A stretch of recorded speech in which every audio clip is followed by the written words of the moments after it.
सो hello बालको, happy Diwali to all. So start करते हैं क्वेश्चन नंबर 83 से। So question number 83 of collision जो है वो हमें क्या कह रहा है। A rubber ball is drop from a height of 10 metre on a plane where the acceleration due to gravity is not known.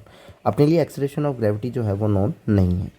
On bouncing it rise to 6.4 metre. मान लो कि एक बार टकराने के बाद में वो जो रीबाउंस करती है तब वो 6.8 मीटर तक ही रीबाउंस कर पाती है। मतलब कि बॉल कहीं ना कहीं यहाँ है और बॉल की जो हाइट है वो 6.4 मीटर है और पहले जो हाइट थी वो कितनी थी, अप्रॉक्स 10 मीटर की हाइट थी।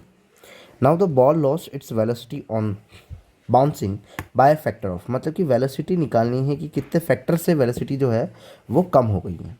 फैक्टर से निकालने के लिए अपन को 1 में से माइनस करना पड़ता है, ठीक है। और अब वेलोसिटी के लिए बात करते हैं तो इनिशियल वेलोसिटी बिफोर कॉलिजन जो होगी v² इज इक्वल टू √2 होती है। सो इससे अपन निकाल सकते हैं √2। ये अपने पास में नॉन नहीं है जो कि कुछ होगा वैल्यू, और अपने पास में ये जो वैल्यू है वो कितनी है, अप्रॉक्स 10 है।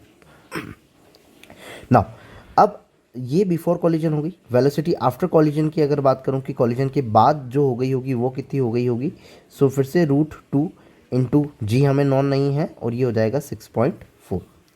सो अपन को देखना है कि फैक्टर कितने फैक्टर से लॉस हुआ है। तो लॉस होने के लिए कितना हो गया है और कितना था, तो कितना हो गया है, वेलोसिटी फाइनल में कितनी हो गई और पहले कितनी थी, तो v2 माइनस वी1। तो हो कितनी गई है, तो ये हो गई है √2 इंटू में जी जो कि अपन को नहीं पता है और 6.4, और थी कितनी, √2 इंटू में जी और मल्टीप्लाई बाय कितना हो जाएगा 10। रूट से रूट कैंसिल आउट हो जाएगा, 2 से 2 एंड जी से जी वाला फैक्टर भी कैंसिल आउट हो जाएगा। तो v2/v1 क्या है कि पहले कितनी हो गई है, अब कितनी हो गई है और पहले कितनी थी वो बता रहा है, उस फैक्टर को बता रहा है। सो अब कितनी हो गई है उस फैक्टर में, तो अपने पास में बच जाएगा, रूट से रूट कैंसिल आउट हो जाएगा तो 6.4 डिवाइडेड बाय 10 बच जाएगा और ये पॉइंट हटाने पे नीचे 100 हो जाएगा। और अगर मैं इसको कैंसिल आउट करना चाहूँ तो ये कैंसिल आउट होकर एक्चुअली ये किसके अंदर है, रूट के अंदर ही है ये सारी वैल्यू, ठीक है।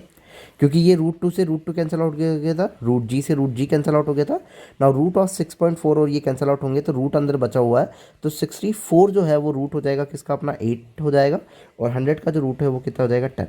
तो हो कितनी गई है भाई, 8/10 हो गई है। तो कितना फैक्टर से कम हो गई है, तो 1 में से माइनस करके देख लेंगे कि कितना फैक्टर जो है वो हमारा कम हो चुका है। लॉस तो हुआ है वेलोसिटी के अंदर, लेकिन वेलोसिटी के अंदर लॉस कितना हुआ है, मानते इनिशियल में 1 थी तो उसमें से लॉस हुआ है कितना, 8/10।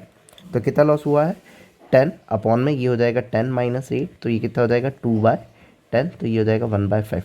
मतलब कि इनिशियल से कितनी लॉस हो चुकी है, 1/5 जो है वो हमारी वेलोसिटी क्या हो सकती है, ये कॉलिजन के अंदर लॉस हो चुकी है। तो इस हाइट से अपन को रिलेशन से ये पता है। अगर ये नहीं निकालना चाहो तो ई निकाल सकते हो। हाइट आफ्टर कॉलिजन की बात करें तो is equal to e times 2 ही ले लो, और हाइट बिफोर कॉलिजन करके ई की वैल्यू निकाल लो। ई जो है वो कॉफिशिएंट ऑफ रेस्ट्रिक्शन ही है, सेपरेशन अपॉन अप्रोच, और उसी को 1 से अगर तुम माइनस करोगे तो भी ये आंसर आ जाएगा। सो लॉस इन वेलोसिटी निकालना था जिसमें फैक्टर बताना था, तो किस फैक्टर से हुई, तो 1 से लिखेंगे तो कितने फैक्टर से हो गई, 1/5 फैक्टर से ये क्या हो चुकी है, अपने पास में वेलोसिटी लॉस हो चुकी है। If you like please subscribe. Thank you.